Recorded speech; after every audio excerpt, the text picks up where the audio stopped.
Alhamdulillah, alhamdulillahilladzi arsala nabiyyana Muhammadan sallallahu alaihi wasallam alladzi an'ama alaina bi anwa'i imtinani. Asyhadu an la ilaha illallah wahdahu la syarika lah wa asyhadu anna Muhammadan abduhu wa rasuluh. Allahumma fassalli wa sallim wa barik ala sayyidina Muhammadin wa ala alihi wa sahbihi at-tayyibin at-tahirin. Amma ba'du fa ya ayyuhal hadirun usikum wa nafsi bitaqwallah faqad fazal muttaqun. Wa qala Allah ta'ala fi kitabil karim a'udzu billahi minasyaitonir rajim. Bismillahirrahmanirrahim. Ya ayyuhalladzina amanu taqullaha haqqa tuqatih wa la tamutunna illa wa antum muslimun. Hadirin sidang Jumat yang dirahmati Allah Subhanahu wa taala, kita panjatkan puji syukur atas limpahan rahmat dan karunia-Nya sehingga pada siang hari ini kita bersama-sama bisa merasakan nikmatnya Islam dengan sholat Jum'ah berjamaah. Islam adalah agama anugerah oleh Allah Subhanahu wa taala yang dibawa oleh junjungan kita Nabi Agung Muhammad sallallahu alaihi wasallam yang mengajarkan kasih dan sayang. Ia hadir dengan misi rahmatan lil alamin. Wa ma arsalnaka illa rahmatan lil alamin. Dan tiada aku utus engkau ya Muhammad kecuali untuk membawa rahmat, ai kasih sayang kepada umat manusia dan semesta alam. Karena memang konstruksinya untuk rahmat, untuk kasih dan sayang, seluruh ajaran baik dalam bentuk perintah maupun larangannya tidak pernah dirancang untuk membebankan dan memberatkan manusia. Ajaran Islam penuh dengan nilai-nilai rahmatan dan kasih sayang. Selaras dengan itu, jika kita perhatikan dan kita analisis bersama, seluruh perintah-perintah agama ini selaras dengan kehidupan kita dalam menjalani kehidupan. Semisal kita diperintah untuk bermusyawarah, wasyawirhum fil amr, dan bermusyawarahlah kalian dalam suatu perkara. Sudah sewajarnya ketika memutuskan suatu perkara kita tempuh dengan jalan musyawarah. Pergaulilah istri kita dengan baik, wa'ashiruhunna bil ma'ruf, pergaulilah istri kita dengan sebaik-baiknya. Bagaimana tidak kita pergauli dengan cara yang baik istri yang dulu kita perjuangkan untuk mendapatkannya. Kita rela-rela berjuang agar si pujaan hati tertarik oleh kita. Saat yang dinanti-nanti tiba di pelaminan, ketika sudah menjadi istri, masa akan diperlakukan tidak sebagaimana mestinya, disakiti dan seterusnya. Pasti logika kita wa'ashiruhunna bil ma'ruf, kita akan mempergaulinya dengan sebaik-baiknya. Perintah untuk menghormati yang lebih tua, menyayangi sesama, mengasihi yang lebih muda, tentu juga memang begitulah kehidupan kita. Irhamu man fil ardi yarhamukum man fis sama.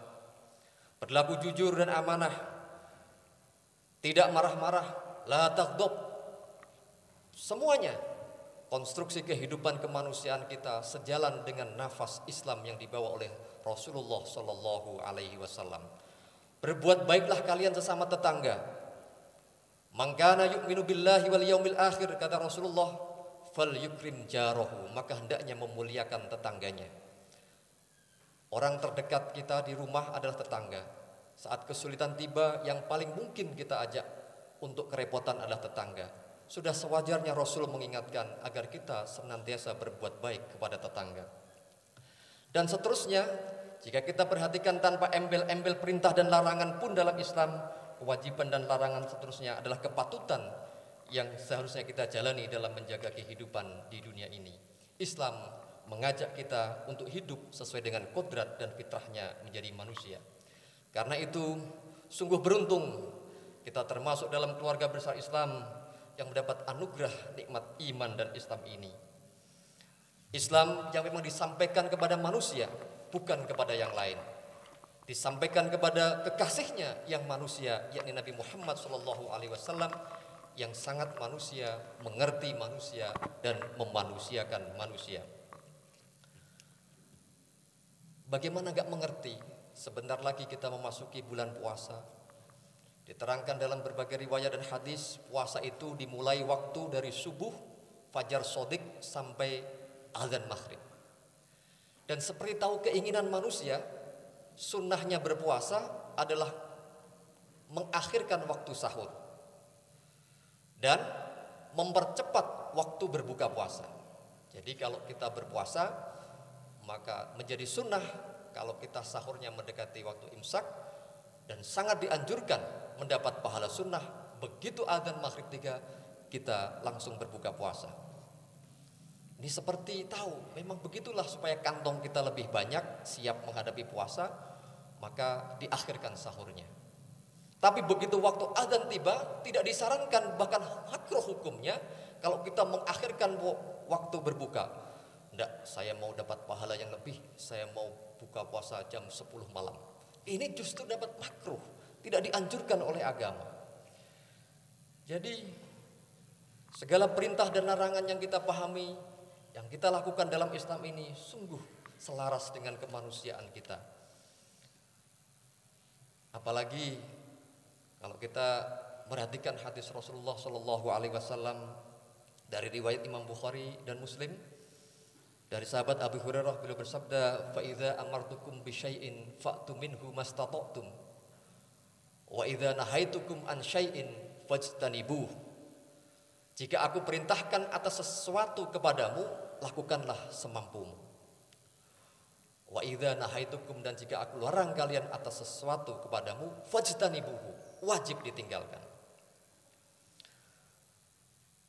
Hal ini menegaskan bahwa memang kodrat manusia berbeda-beda. Oleh Allah Subhanahu wa ta'ala, dari sananya sunnatullah, beragam manusia itu ada warnanya. Ada yang kuat, ada yang lemah, ada yang kaya, ada yang miskin, ada yang sempurna, ada yang kurang sempurna, ada yang pendek, ada yang tinggi, ada yang semuanya berwarna. Karena itu kemampuan masing-masingnya, kemampuan dalam menjalankan perintahnya sesuai dengan kemampuannya, seiring menuju kesempurnaan dalam menjalani agama Islam ini. Jadi sesuai dengan firman Allah juga, kalau kita perhatikan, dan ini berulang di Al-Quran, dikatakan dalam surat Al-Baqarah ayat 233, la tukallafu nafsun illa wus'ah. Seorang tidak dibebani melainkan menurut kadar kemampuannya. Al-Baqarah 286, la yukallifullahu nafsan illa wus'aha. Allah tidak membebani seseorang melainkan sesuai dengan kesanggupannya. Al-An'am 152, la nukallifu nafsan illa wus'aha. Kami tidak memikulkan beban kepada seseorang melainkan sekedar dengan kesanggupannya. Al-A'raf ayat 42, walladzina amanu wa 'amilus sholihati la nukallifu nafsan illa wus'aha ulaika ashabul jannah hum fiha khalidun. Dan orang-orang yang beriman dan mengerjakan amal-amal yang saleh, kami tidak memikulkan kewajiban kepada diri seorang melainkan sekedar dengan kemampuannya. Mereka itulah penghuni-penghuni surga, mereka kekal kelak di dalamnya. Hadirin sidang Jumat yang dirahmati Allah Subhanahu wa taala. Dan ini pun oleh Allah Subhanahu wa taala dipertegas lagi dalam surat At-Taghabun ayat 16. Fattaqullaha mastata'tum. Maka bertakwalah kalian kepada Allah Subhanahu wa taala menurut sesuai dengan kesanggupanmu. Soal perintah, ada kemampuan yang memang berbeda-beda seiring menuju kesempurnaan dalam menjalankan agama ini. Tapi kalau soal larangan, wa idza nahaitukum an syai'in fajtanibuhu, tapi kalau aku larang kalian atas sesuatu, tinggalkan. Tidak ada syarat, tidak ada embel-embel. Kita dilarang minuman khamr, modalnya tinggalkan minuman khamr. Kita dilarang zina, kita tinggalkan zina.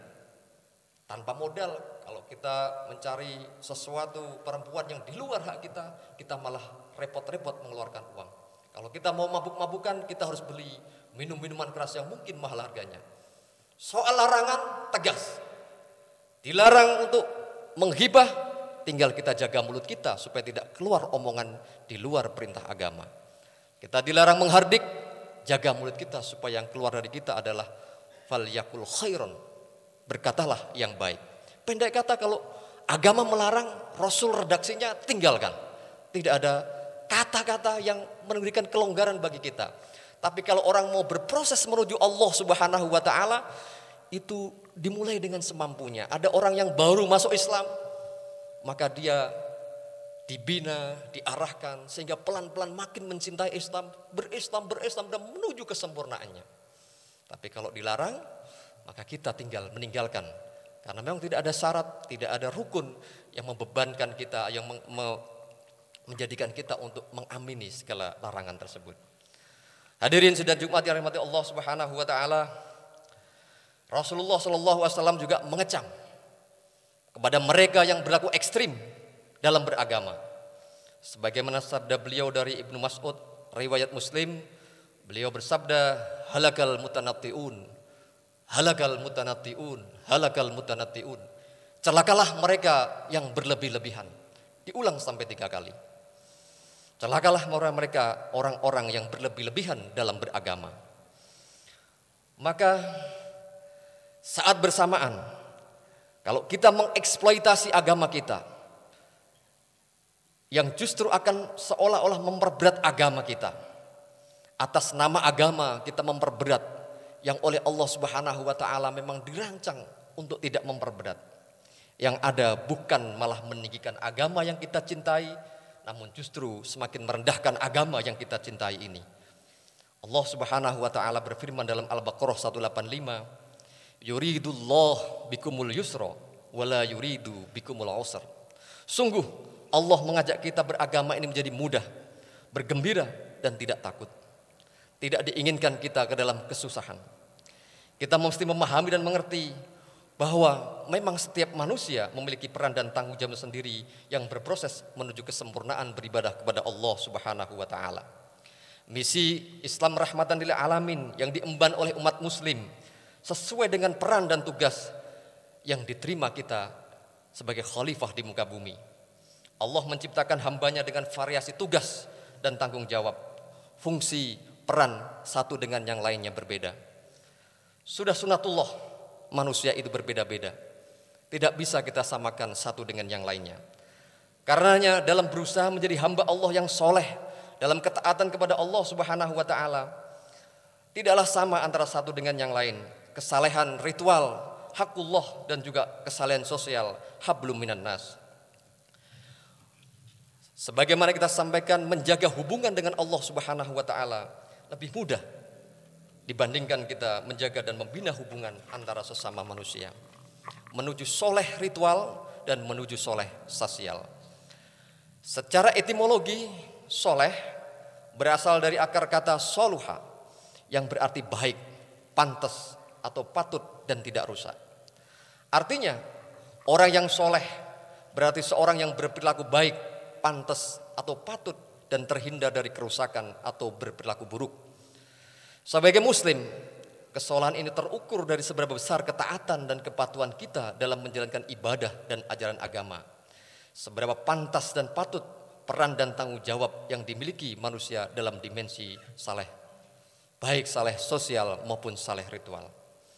Dengan beragam profesi dan pekerjaan yang melekat kepada setiap manusia yang tersebar ini, tentu tingkat kesalehan dan cara pandang soleh satu dengan yang lain tidak bisa disamakan.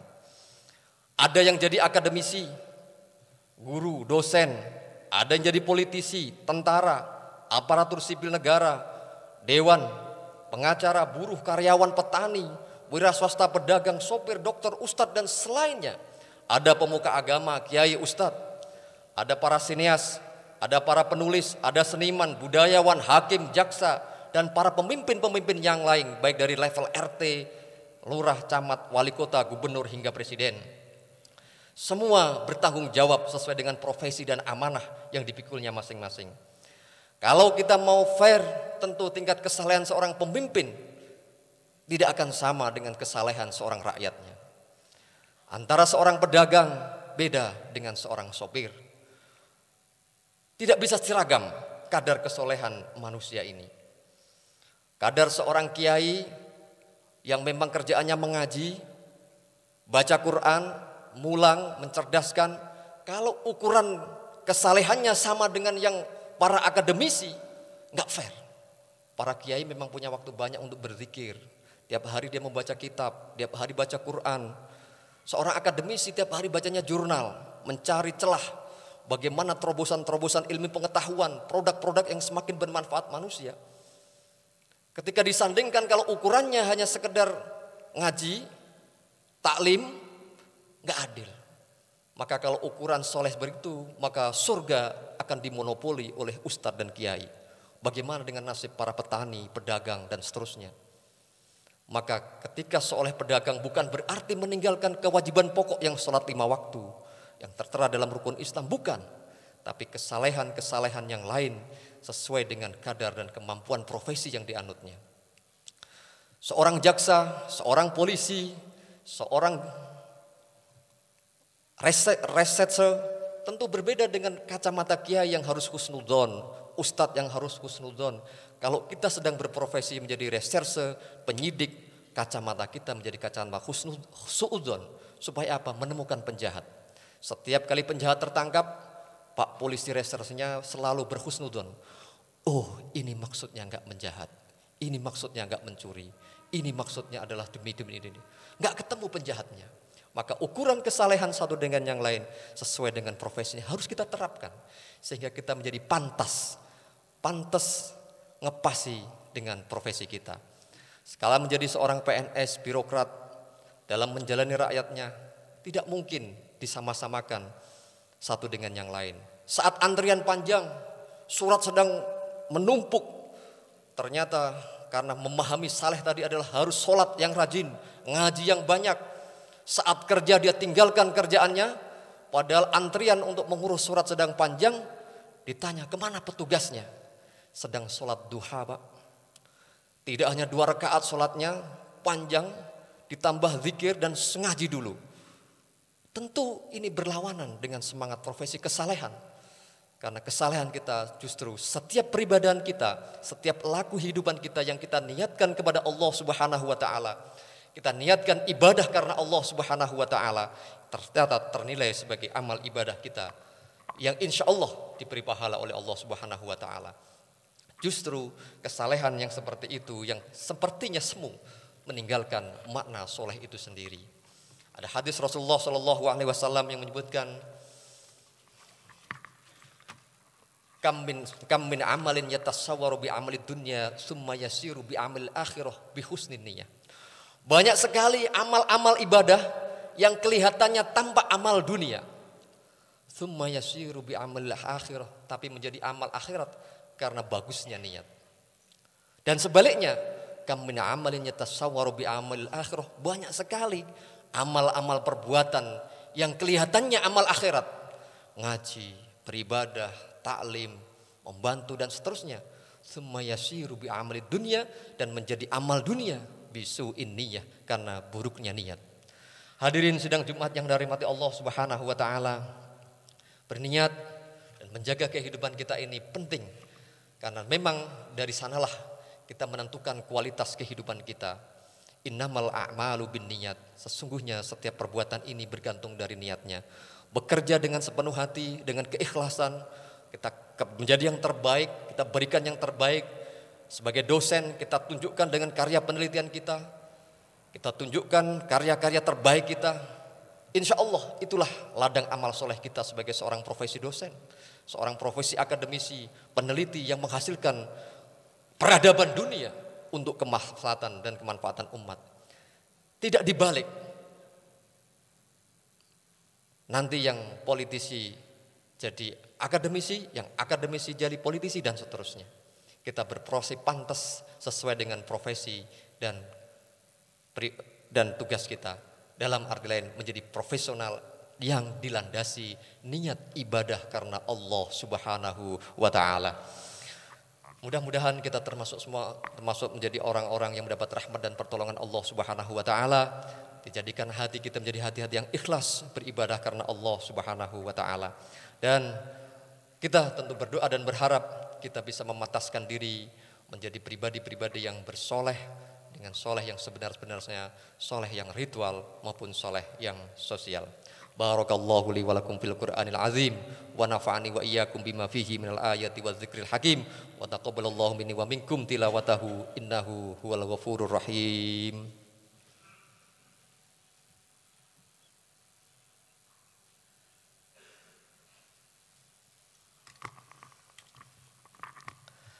Alhamdulillah, alhamdulillahi hamdan katsiran kama amar.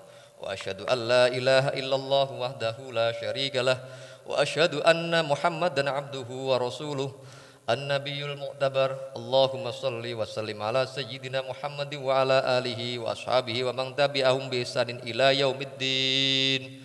Amma ba'du fa ya ibadallah ittaqullaha haqqa tuqatih wa la tamutunna illa wa antum muslimun. Wa'lamu anna Allah subhanahu shalla ala nabiyhi qadima inna allaha wa malaikatahu yusalluna ala nabi ya ayyuhalladzina amanu sallu alaihi wa sallimu taslima.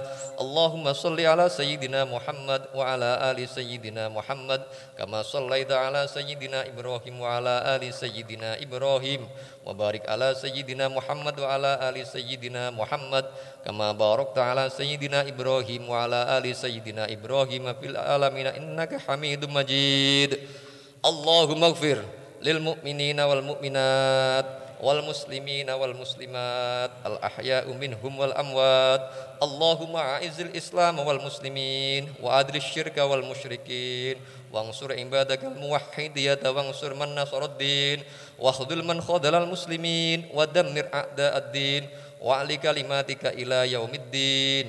Allahumma adfa' annal bala wal waba waz zalazila wal mihan wa su'al fitnati wal mihan ma dhahara minha wa ma batan ambaladina Indonesia khassah wa sairil buldanil muslimina ammah ya rabbal alamin. Rabbana atina fid dunya hasanah wa fil akhirati hasanah wa qina adzabannar. Rabbana zalamna anfusana wa illam taghfir lana wa tarhamna lanakunanna minal khasirin. Ibadallah innallaha ya'muru bil 'adli wa ihsani wa ita'i dzil qurba wa yanha 'anil fahsya'i wal munkar wal baghi ya'izukum la'allakum tadhakkarun. Wadhkurullahal azim yadhkurkum washkuruhu ala ni'ami yazidkum wa la dzikrullahi akbar. Aqimis shalah.